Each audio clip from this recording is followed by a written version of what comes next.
Hello friends, இன்றைக்கி நம்ம வந்து சாம்பார் வைக்க போகிறோம். பாருங்களேன், முருங்கைக்காயை அம்மா தோட்டத்தில் இருந்து எவ்வளோ காய் கொடுத்துருக்காங்கன்னு பாருங்கள். ஒரு கட்டு முருங்கைக்காய் கொடுத்துட்ருக்காங்க. கத்திரிக்காய் முருங்கைக்காய் போட்டு சாம்பார் வைக்க போகிறோம். அதுக்கு ஃபஸ்ட்டு பருப்பு, இங்கே பாருங்கள், வெங்காயம், சின்ன வெங்காயம் நிறைய முழுசாக போட்டோன்னா செம்ம டேஸ்ட்டாக இருக்கும். எங்கள் வீட்டுக்காருக்கு ரொம்ப பிடிக்கும். அவருக்காக தான் இந்த சின்ன வெங்காயம், மிளகாய், தக்காளி எல்லாமே போட்டாச்சு. சரிங்களா? போட்டு தண்ணி விட்டு 2 விசில் வைப்போம். 2 விசில் வச்சு பருப்பை வேக வச்சு எடுத்துக்கிடுவோம். அதுக்குள்ளே காயெல்லாம் கட் பண்ணி காயையும் கொஞ்சம் வதக்கி விட்டு வேக விட்டுட்டு அப்புறமா இதை எடுத்து கொட்டி எல்லாத்தையுமே வந்து நம்ம தாளித்து இறக்கிடுவோம். இன்றைக்கி சாம்பார். அதே மாதிரி நிறையா மிளகாய் போட்டு சின்ன வெங்காயம் போட்டு புளி மிளகாய் சுண்டை வைக்க போகிறோம். ஏன்னா அது சாம்பார் சாதத்துக்கு, பழைய சாதத்துக்கெல்லாம் செம்ம டேஸ்ட்டாக இருக்கும். சாப்பிட்றதுக்கே அப்படியே செம்மையாக இருக்குங்க. கொஞ்சம் சுள்ளுன்னு இருக்கணும். அதுக்காக தான். அப்புறம் பீன்ஸ் வைப்போம். சரிங்களா? இப்போ ஃபஸ்ட்டு சாம்பாருக்கு நம்ம ரெடி பண்ணி வச்சுக்கிறோம். இப்போ சாம்பாருக்கு நம்ம தாளிக்க போகிறோம். பாருங்கள், எண்ணெய் ஊற்றியாச்சு. எண்ணெய் காஞ்சிட்ருக்கு. பருப்பு அங்கிட்டு நம்ம ஏற்கனவே வச்ச பருப்பு, வெங்காயம், தக்காளி எல்லாம் வெந்துக்கிட்டு இருக்கு. இப்போ நம்ம அங்கே தாளிச்சு விட்டு காயை கொஞ்சம் நேரம் வதங்க விடுவோம்.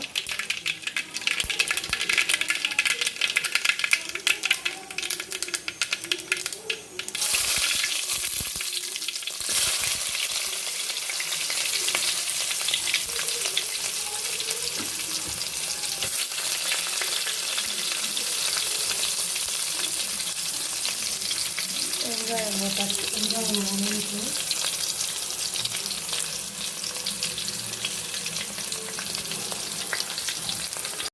இப்போ வெங்காயம் வதங்கிடுச்சு.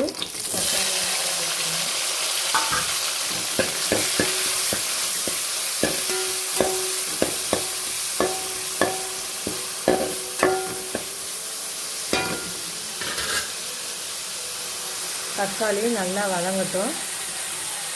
அதுக்கப்புறமா காய்கறிகளை போட்டு கொஞ்சம் வதக்கி விட்டு வேக வச்சிட்டோம்னா அதுக்கப்புறம் பருப்பு எடுத்து கொட்டி நாம் குழம்பு பொடி தூள் போட்டு ரெடி பண்ணால் வேலை முடிஞ்சிச்சு. நம்மளோட சமையல் எல்லாமே சிம்பிளாக நம்ம வீட்டு பொடி வச்சு நம்ம ரெகுலராக நாங்கள் வீட்டில் செய்கிறது தாங்க செய்கிறோம். ஸ்பெஷலாக நான் வந்து போடணுன்றதுக்காகலாம் நாங்கள் எதுவும் செய்யலை. என் வீட்டில் எப்போவும் நாங்கள் வைக்கிற சமையலை மட்டும்தான் நான் இதில் போட்டு விட்ருக்கேன்.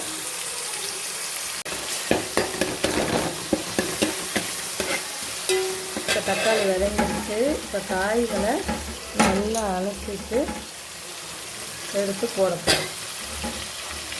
முருங்கைக்காய் வந்து கொஞ்சம் மரையாக தான் இருக்கும். அது மழையாக பெஞ்சிட்டு இருக்கிறதுனால நம்ம காய் அப்படி இருக்குது. மற்றபடி டேஸ்ட்டில் எந்த குறையும் இருக்காது. முருங்கைக்காய் சாப்பிட்றக்கு ஆசாசியாக களியாக இருக்கும். மழை அதிகமாக பெஞ்சிட்டு இருக்கிறதுனால காயோட கலர் இதுவாகி மேலே மறையாக தான் இருக்கும். ஆனால் காய் செம்ம டேஸ்ட்டாக இருக்குங்க.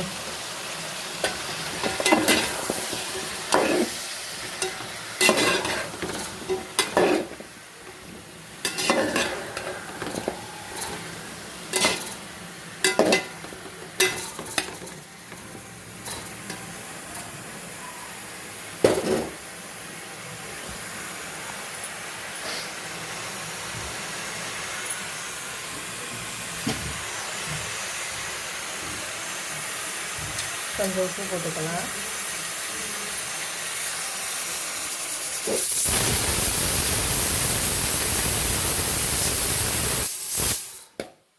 பருப்பு 2 விசில் வந்துருச்சு. பண்ணிடுச்சு.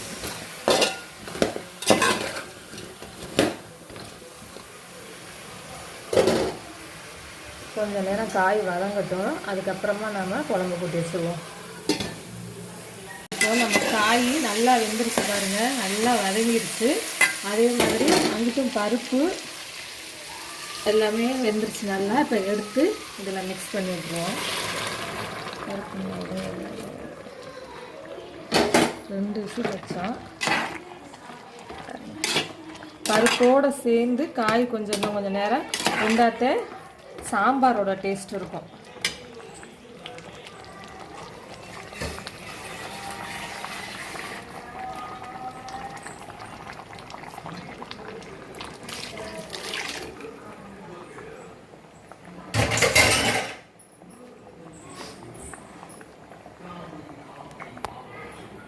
இப்போ தேவைக்கு தகுந்த உப்பு போட்டுக்குவோம்.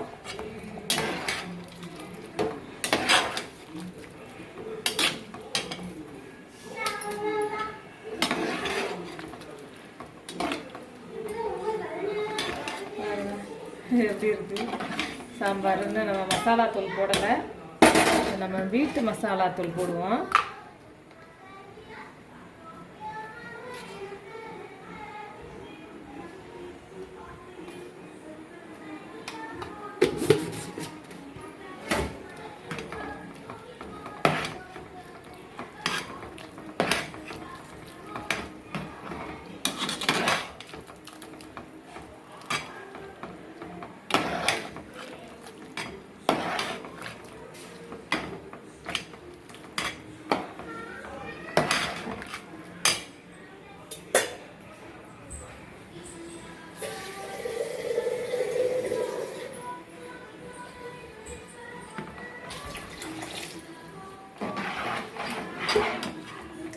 அவ்வளோதான், நம்ம சாம்பார் கொஞ்ச நேரம் பிடிச்சா நம்ம சாம்பார் சூப்பரான சாம்பார் ரெடி. பெருங்காயத்தூள் போட்டுக்கோங்க, ஏன்னா பருப்பு சாம்பார் நிறைய பேர்த்துக்கு வயிற்றுக்கு சேராது, அதனால் கொஞ்சம் பெருங்காயத்தூள் போட்டுக்கோங்க.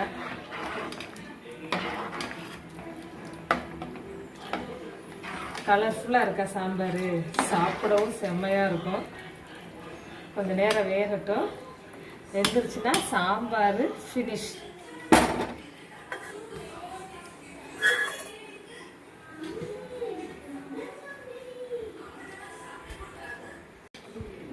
நம்ம சாம்பார் கொதிச்சு ஃபுல்லாக ரெடி ஆகிடுச்சு பாருங்கள். ஏற்கனவே நம்ம காயெல்லாம் நல்லா வேக விட்டுட்டோம், அதனால் இப்போ சாம்பார் ரெடி பாருங்கள், கொதிச்சிருச்சு.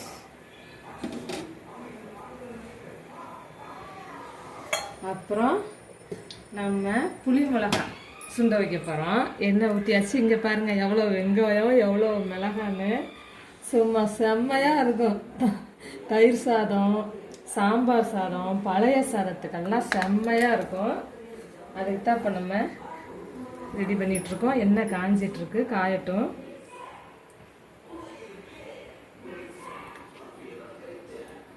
இப்போது எண்ணெய் காஞ்சிருச்சு, இங்கே பாருங்கள் கடுகு போட்டாச்சு.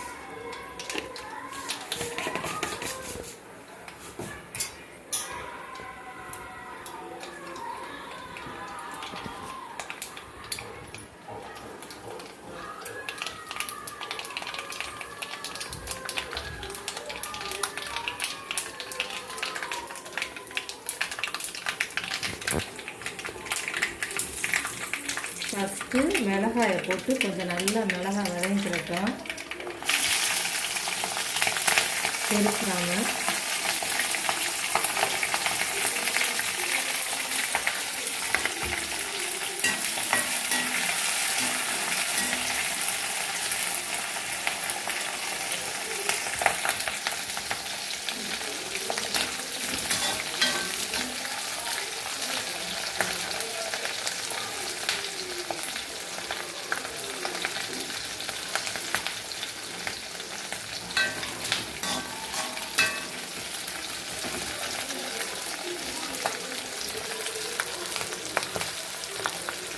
நல்லா வதங்கினாத்தான் நான் ஊற்றுற புளி உப்பு நல்லா அதில் சாரும். அதுக்கு நல்லா வதங்கணும்.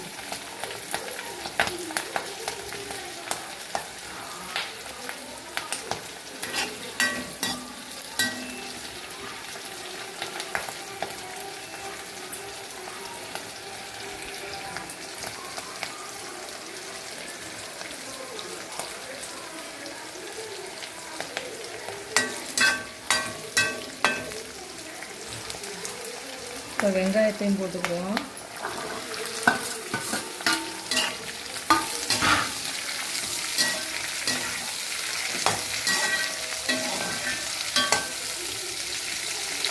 வெங்காயமும் மிளகாயும் நல்லா வதங்கணும். வதங்கட்டும். அதுக்குள்ள நம்ம புளி கரைசல்லாம் ரெடி பண்ணி வச்சுக்கிடுவோம். இப்போது வெங்காயம் மிளகாய் நல்லா வதங்கிடுச்சு பாருங்கள். இது ரெடி பண்ணி வச்சுட்டோன்னு வச்சுக்கோங்களேன், ஒரு தட்டு சாப்பிட்ற இடத்துல கூடு 2 பேர் சாப்பிடுவாங்க. இதில் இப்போ புளி ஊற்ற போகிறோம்.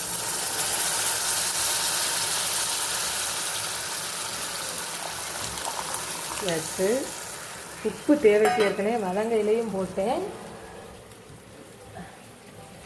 இப்போவும் உப்பு போட்டுக்கோங்க.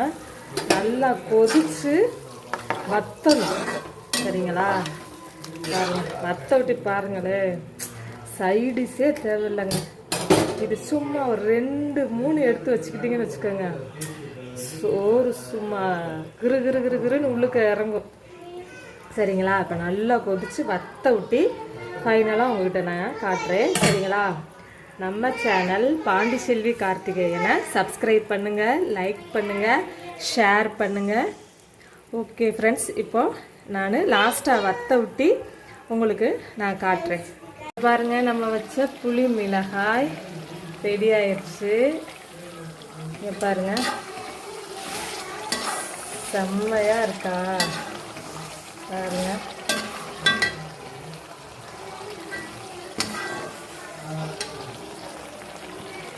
சூப்பராக இருக்கா? புளி மிளகாய் செம்மையாக இருக்குங்க சாப்பிட்றதுக்கு. நான் சாப்பாடு வச்சுட்டு உங்களுக்கு சாம்பார் வச்சு, இந்த சாம்பாரையும் ஊற்றிலையும் வச்சு தொட்டு சாப்பிட்டு பாருங்கள். சாப்பாடு எப்படி சாப்பிடுவீங்கன்னு மட்டும் பாருங்கள். சாப்பிடாதவங்க கூட நிறைய சாப்பிடுவாங்க. அவ்வளோ செம்ம டேஸ்ட்டாக இருக்குங்க. இந்த புளி மிளகாயும் சாம்பார் சாதம், தயிர் சாதம் எல்லாத்துக்குமே சூப்பராக இருக்கும். சரி, நான் சாப்பாடு வச்சுட்டு நம்ம சாப்பாடு போட்டு சாப்பிட்றப்போ உங்களுக்கு காட்டுறேன். சாப்பாடு வச்சுருக்கேன், சாப்பாடு ரெடி ஆகட்டும். ஓகே ஃப்ரெண்ட்ஸ், இது மட்டும் எடு. இங்கே பாருங்கள், இன்றைக்கி வந்து நாம் முளை கட்டிய பட்டர் பீன்ஸு மசாலா வைக்க போகிறோம். நம்ம சாம்பார் வச்சுருக்கோம், அதுக்கு சைடிஷ்ஷாக முளை கட்டிய பட்டர் பீன்ஸ். சரிங்களா? வேக வச்சு எடுத்து வச்சுருக்கோம். உப்பு போட்டு வேக வச்சு எடுத்து வச்சுருக்கோம். இப்போது அதை தாளிக்கிறதுக்கு கொஞ்சமாக எண்ணெய் விட்டு, எண்ணெய் காயட்டும். எண்ணெய் காய ஊற்றி பெரும் சோம்பும் கருவேப்பிலை, வெங்காயம், தக்காளி போட்டு வதக்கி மசாலா பொடி போட்டு நாம் வைக்க போகிறோம்.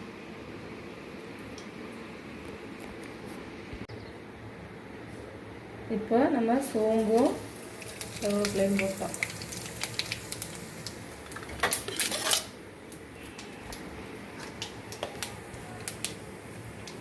நறுக்கி வச்சுருக்க வெங்காயத்தை போட போகிறோம்.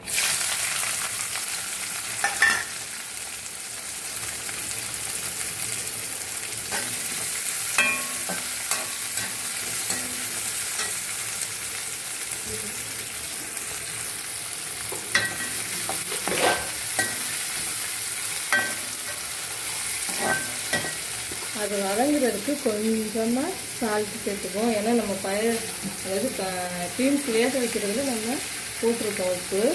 அதனால் இதில் லைட்டாக மட்டும் வதங்குறது மட்டும் போடுவோம்.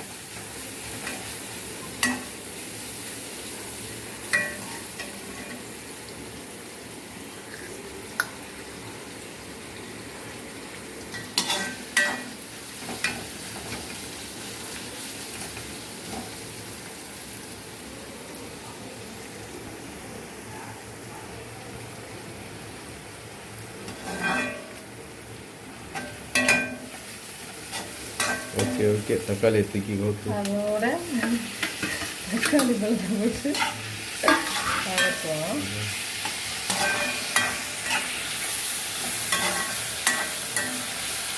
நல்லா வதங்கட்டும்.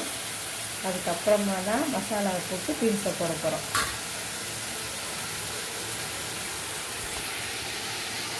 இப்போது வெங்காயம் தக்காளி நல்லா வதங்கிருச்சு. இப்போ நம்மளோட மசாலா தூளை நாம் போட போகிறோம்.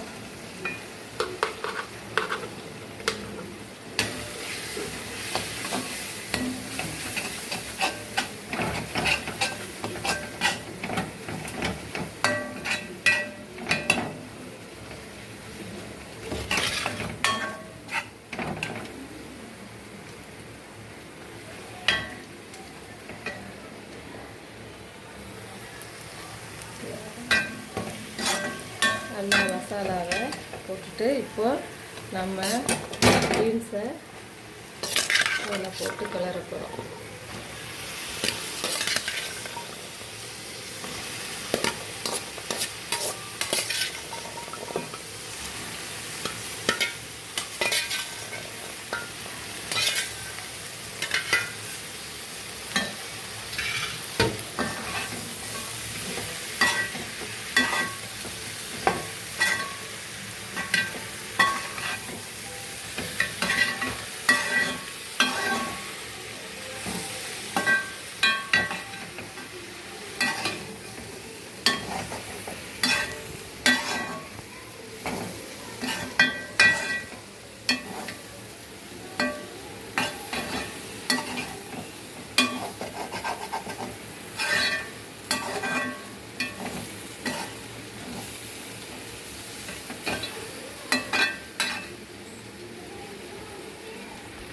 ஃபுல்லாக நல்லா கிளறியாச்சு.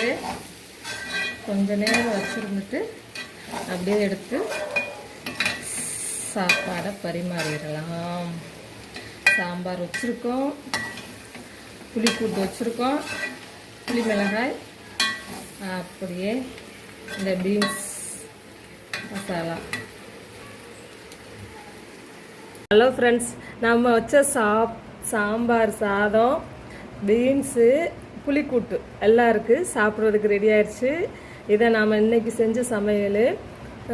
புளிக்கூட்டை வந்து அல்சர் கம்ப்ளைண்ட் இருக்கிறவங்க சேர்த்துக்கிறாதீங்க, மற்றவங்க சாப்பிட்லாம். சூப்பராக இருக்கும். இவ்வளோ ஒரு ஊறு அளவு வச்சா போதும் நம்ம சாப்பிட்றதுக்கு. செம்ம டேஸ்ட்டாக இருக்குங்க. ஓகே, நம்மளோட சமையல் பிடிச்சிருக்கு அப்படின்னா நம்மளோட சேனல் பாண்டிச்செல்வி கார்த்திகேயனை சப்ஸ்கிரைப் பண்ணுங்கள், லைக் பண்ணுங்கள், ஷேர் பண்ணுங்கள். Okay friends, thank you.